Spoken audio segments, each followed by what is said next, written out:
Assalamualaikum warahmatullahi wabarakatuh. Selamat sore, jumpa lagi kita dalam materi sistem tertanam ataupun embedded system. Di mana dalam materi ini eh, kita akan membahas persyaratan apa saja yang harus dan sekiranya terpenuhi untuk membuat ataupun merancang ataupun membangun sebuah embedded system. Ya, walaupun dia merupakan sistem yang kecil, yang ditanamkan dalam sebuah sistem yang besar, itu kita juga harus memperhatikan berbagai macam persyaratannya. Ada 7 macam persyaratan yang harus dan menjadi tantangan bagi si pengembang aplikasi-aplikasi sistem tertanam ataupun si pembuat dari sebuah sistem tertanam. Nah, yang pertama itu persyaratannya dia harus handal. Ya, jadi sistemnya itu harus reliability. Kemudian sistemnya itu memiliki kinerja, ya, performance. Kemudian harus memiliki konsumsi daya yang kecil, itu harus. Kemudian juga melihat persyaratan pada hal biaya, karena konsepnya lebih cenderung pada hardware gitu. Nah, berarti di biaya juga harus diperhatikan dalam membangun sistem embedded ataupun embedded system. Kemudian hal yang perlu berikutnya yang diperhatikan ataupun yang menjadi persyaratannya adalah ukuran ataupun size dari sistem tersebut. Nah, berikutnya poin ke-6 dari persyaratan embedded system itu adalah keterbatasan interface dengan pengguna. Nah, jadi bagaimana si perancang embedded system ini harus memperhatikan bagaimana ini bisa dihindari gitu. Ataupun model interface ini harus mulai ada gitu. Kemudian terakhir itu adalah sistem yang harus ataupun mampu melakukan peningkatan dari upgrade software. Nah, selama ini konsep firmware itu kan tentu programnya tetap dan tidak di-upgrade gitu, dan tidak di-upgrade dan tidak juga di-update. Nah, bagaimana ini menjadi tantangan juga bagi embedded system agar dia bisa di-upgrade dalam hal software. Nah, kita lihat satu-satu. Yang pertama itu dimulai dari kehandalan. Nah, bagaimana sistem ini harus handal? Ya, jadi di sini diceritakan bahwasanya kehandalan merupakan hal yang sangat penting dalam sistem embedded ataupun embedded system. Ya, walaupun sebenarnya bukan hanya untuk tok di embedded system. Ya, tapi di embedded system pun harus memiliki sistem yang handal. Ya, apalagi katanya di sini untuk menjalankan fungsi-fungsi yang kritis. Nah, contoh fungsi yang kritis itu adalah bagaimana sistem ini melakukan atau mempertimbangkan model sistem kritis. Nah, contohnya di sini misalkan pada saat mempertimbangkan sistem embedded yang digunakan untuk mengontrol penerbangan. Nah, karena apa? Jika seandainya terjadi kegagalan dalam sistem tersebut, itu sistem yang besarnya akan menjadi punah, ataupun sistem yang besar itu akan menjadikan memiliki risiko yang besar terhadap sistem yang lebih besar. Ya, jadi walaupun intinya dia hanya sekedar embedded itu yang ditanamkan dalam sebuah sistem besar, jika sistem ini gagal, nantinya sistem yang besar ini pun ikut gagal. Ya, jadi contohnya di sini sangat berisiko sekali jika kegagalan itu ada pada sistem pengontrolan pesawat terbang gitu. Nah, jadi kalau seandainya sistem ini gagal, maka sistem yang besarnya itu juga gagal. Artinya pesawat terbangnya juga bisa bakalan gagal bekerja. Nah, contohnya misalkan dalam proses radar. Nah, radar pesawat terbang ini tidak bisa ataupun tidak mampu mendeteksi yang ada di sekitarnya. Nah, itu kan bakalan berbahaya sekali terhadap sistem yang besar. Jika embedded system ini tidak mampu mengetahui kondisi lingkungan sekitarnya, nah itu bakalan menjadi hal yang sangat besar pada eh, sistem pesawat terbangnya. Bisa-bisa saja dia tabrakan, nabrak gunung, tidak tahu menentukan posisi dan lain sebagainya.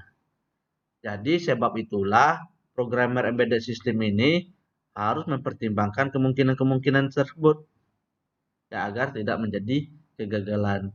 Nah, yang menjadi kegagalan itu tidak hanya di bagian pemrograman, bisa saja di bagian hardware. Nah, jadi si perancang ataupun programmer dari embedded system ini dia juga harus memperhatikan bagian-bagian elektronika yang berisiko, komponen-komponen yang berisiko, dan juga terhadap pembacaan program dari embedded systemnya. Jangan sampai nanti program yang ditulis itu memiliki resiko terhadap kehandalan yang dimiliki oleh embedded system tersebut. Nah, itu persyaratan yang pertama. Untuk persyaratan yang kedua, dia harus memiliki performance.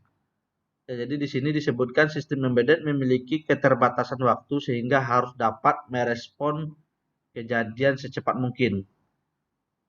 Ya, jadi tidak delay-nya itu tidak terlalu lama terhadap apa input yang diperoleh.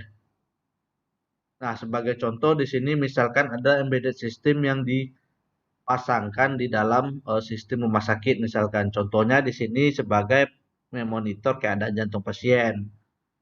Ya, artinya apa? Jika ada sesuatu kelainan yang bisa terdeteksi oleh embedded system ini, maka tindakan yang dilakukan bisa dilakukan sesegera mungkin.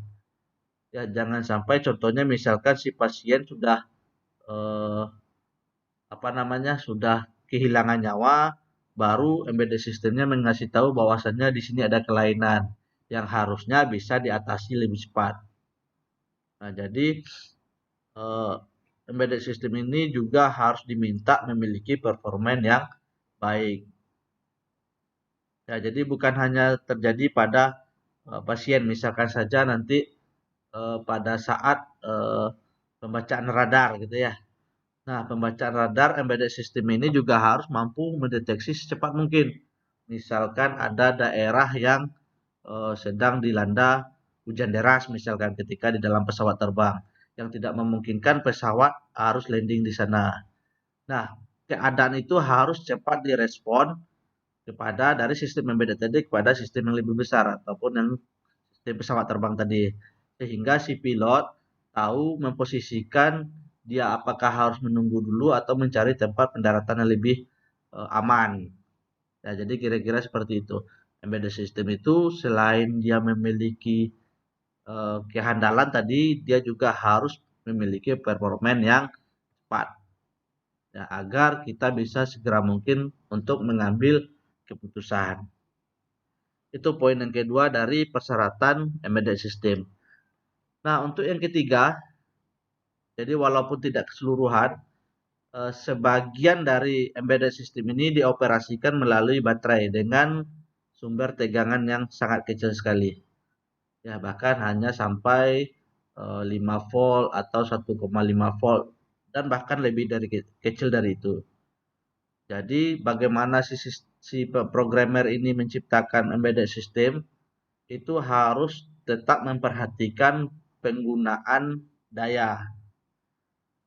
Nah, jadi di sini disebutkan sebagian besar embedded dioperasikan melalui baterai untuk mengurangi pengurasan baterai dan menghindari seringnya pengisian ulang baterai, maka konsumsi daya dari sistem embedded harus sangat rendah.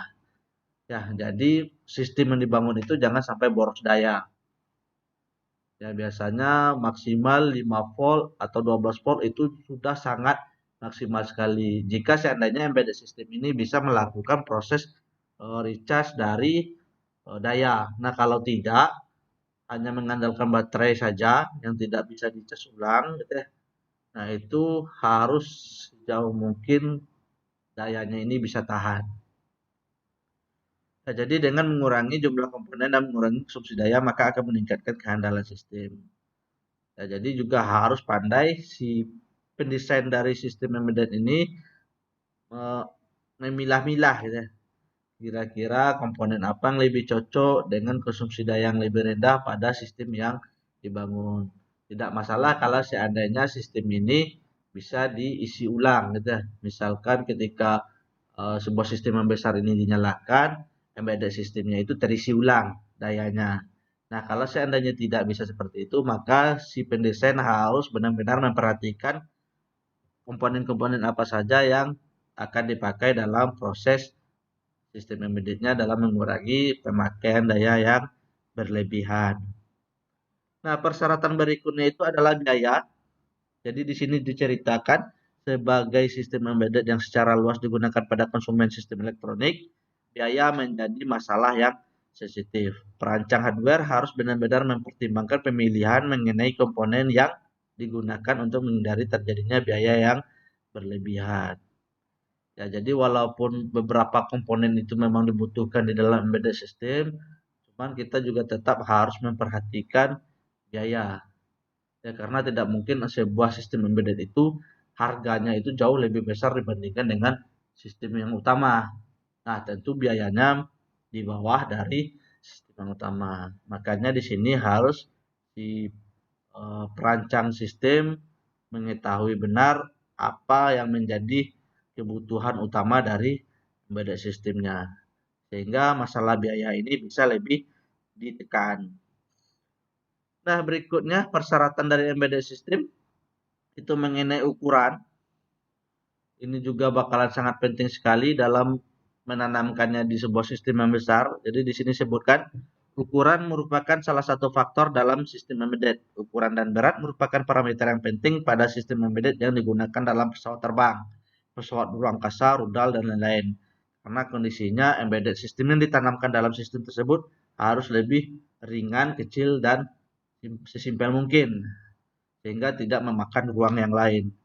Nah, juga untuk telepon genggam ukuran terus dikembangkan dalam ukuran dan berat yang kecil karena bakalan banyak sekali sekarang telepon-telepon genggam ini ataupun telepon seluler ini memiliki ukuran yang sangat tipis. Ya, beberapa sistem elektronik lainnya juga seperti itu. Sehingga embedded yang tertanam di dalamnya juga harus memperhatikan ukuran agar bisa ditanamkan di dalam sistemnya. Nah, selain dari berat tadi juga harus besarnya juga harus diperhatikan. Nah, berikutnya ini menjadi tantangan sebenarnya. Jadi ada poin keterbatasan interface dengan pengguna, limited user interface. Jadi memang embedded system ini pada awalnya tanpa interface sama sekali. Ya, paling ada masukan dalam bentuk maten misalkan gitu ya, ataupun dalam bentuk suite. Nah, ini juga diceritakan sebuah sistem embedded tidak memiliki user interface. Itu pada awalnya. Sistem embedded tidak memiliki interface sama sekali. Input melalui keypad atau serangkaian tombol seperti tadi ada button gitu ya, ataupun switch. Output ditampilkan pada LED atau LCD. Nah, kebanyakan biasanya dalam bentuk LED indikator. Nah, mengembangkan interface yang bersifat user friendly dengan keterbatasan input output merupakan tugas yang menantang untuk berkembang dari firmware ini. Jadi bagaimana seseorang dalam merancang embedded system ini juga mulai gitu ya, walaupun tidak harus tapi mulai memperhatikan bagaimana user ini bisa berinteraksi dengan sistem yang notabene itu adalah embedded systemnya itu dalam bentuk user interface.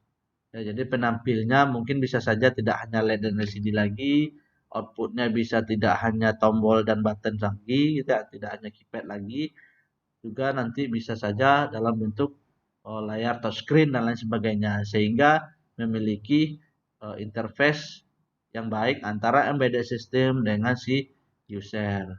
Dan ini memang menjadi tantangan utama dari si pengembang.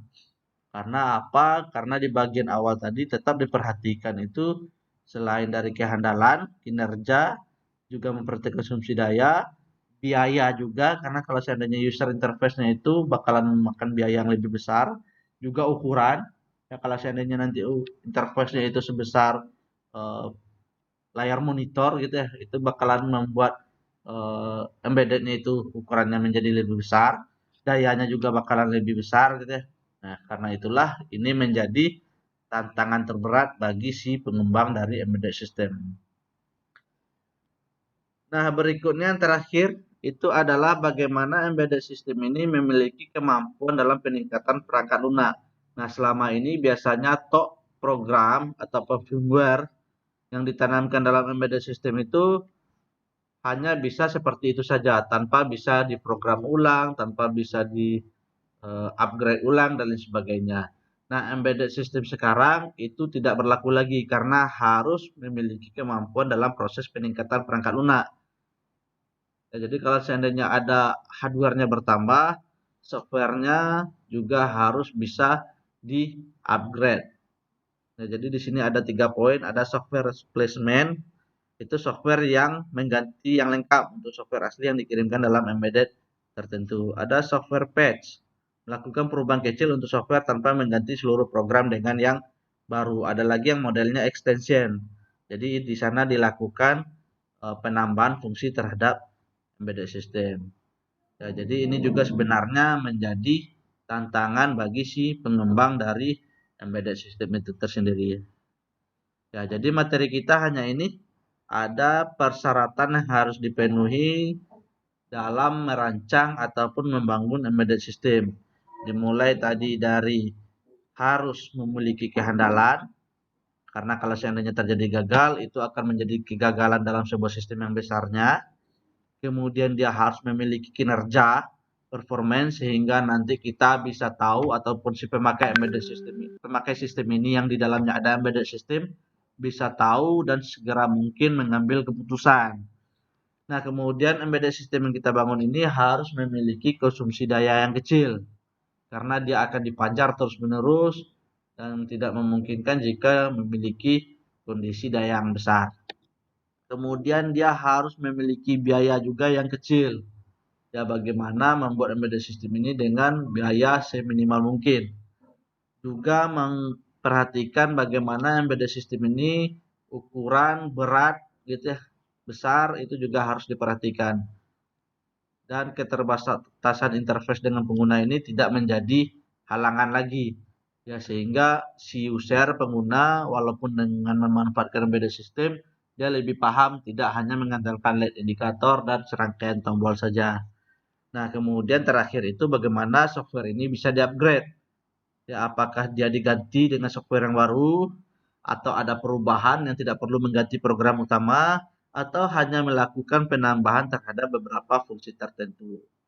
Nah, jadi inilah hal-hal yang harus diperhatikan ataupun persyaratan yang harus dipenuhi dalam pengembangan dan perancangan embedded system. Oke, jadi pertemuan ketiga kita ini cukup sampai di sini dulu. Jika ada yang mau bertanya dan ngisi absen silakan melalui kolom komentar atau di grup di WA grup kita. Kita tutup pertemuannya dengan mengucapkan alhamdulillahirabbil alamin. Selamat sore. Assalamualaikum warahmatullahi wabarakatuh.